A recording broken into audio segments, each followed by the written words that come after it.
Hello बच्चों। आज मैंने आपका सेकंड टॉपिक वाच्य लिया है। ठीक है, वाच्य किसे कहते हैं? जब किसी वाक्य में क्रिया की जिस रूप में कर्ता, कर्म और भाव की प्रधानता का पता चले तो उसे वाच्य कहते हैं। ठीक है, तो प्रधानता कैसे? जैसे कि देखिए, वह पुस्तक पढ़ता है। ठीक है, तो यहाँ देखिए, वह पुस्तक पढ़ता है, इसमें देखिए कर्ता इसके अकॉर्डिंग यहाँ पर है। इसी तरह उसके द्वारा पुस्तक पढ़ी जाती है।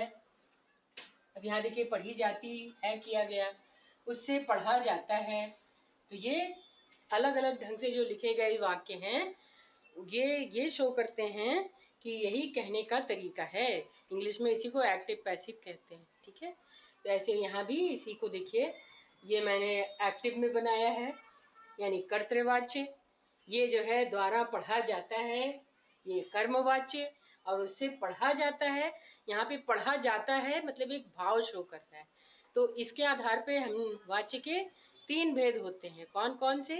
देखिए, पहला आपका हुआ कर्तृवाच्य, कर्मवाच्य और भाववाच्य। ठीक है, अब हम सबसे पहले कर्तृ टॉपिक को ले रहे हैं। जब वाक्य में क्रिया कर्ता के लिंग, वचन और पुरुष के अनुसार होती है, अर्थात कर्ता की प्रधानता होती है, यानी कर्ता यहाँ पर मेन है। और क्यों? क्योंकि उसी के अकॉर्डिंग हम कर्म, क्रिया और इन सबको ले रहे हैं। ठीक है, तो इसलिए ये कर्तृवाच्य कहलाता है। जैसे देखिए, तोता आसमान में उड़ता है, तो उड़ता है हमने क्या लिया है?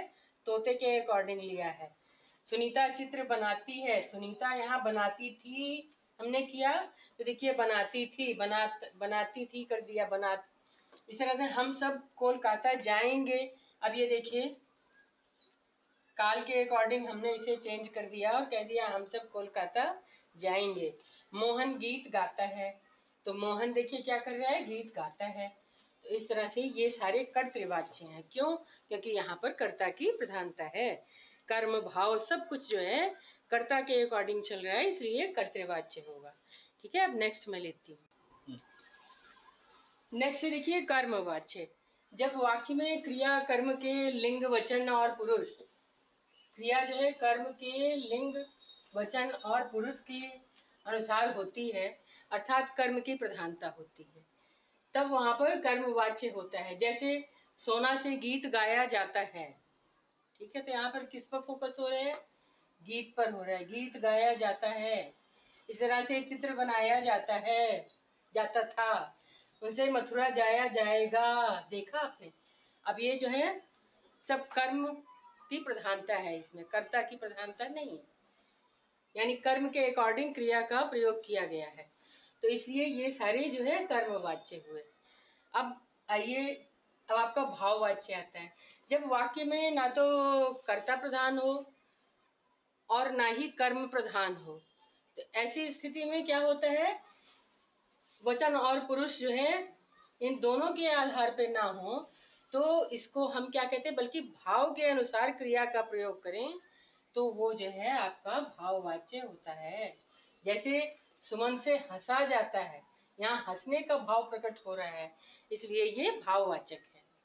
और हाँ, एक चीज और देखिए, अब जब हमें हमारे में या तो वाच्य परिवर्तन आता है या ये आता है कि ये कौन सा वाच्य है, कर्म है कि कर्तृ है। ठीक है, मेन पॉइंट यही है। दो तरह से आता है, एक जिसमें वाच्य पूछा जाता है कि इसमें कौन सा वाच्य है, और एक में इसको परिवर्तित करना है। तो आपको ये ध्यान रखना है कि वाक्य अगर अकर्मक क्रिया में है तो उसको हमें क्या करना है? क्रिया का जो भी रूप आप परिवर्तित करेंगे वो भाववाच्य में करेंगे। अकर्मक क्रिया को भाववाच्य में और सकर्मक क्रिया को कर्मवाच्य में बदलना है। ठीक है, समझ गए? और इसके लिए देखिए, मैंने एग्जाम्पल ये दिया है कि मैं यह भाषा नहीं पढ़ सकूंगा। अब इसको हमें बदलना पड़ेगा, तो हम क्या करेंगे? मुझसे यह भाषा नहीं पढ़ी जा सकेगी।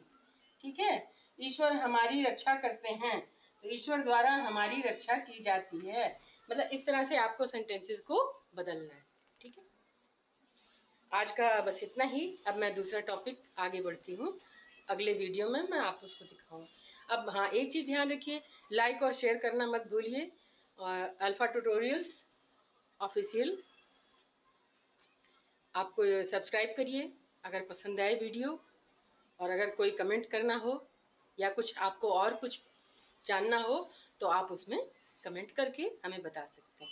ठीक है, तब तक के लिए धन्यवाद। Take care.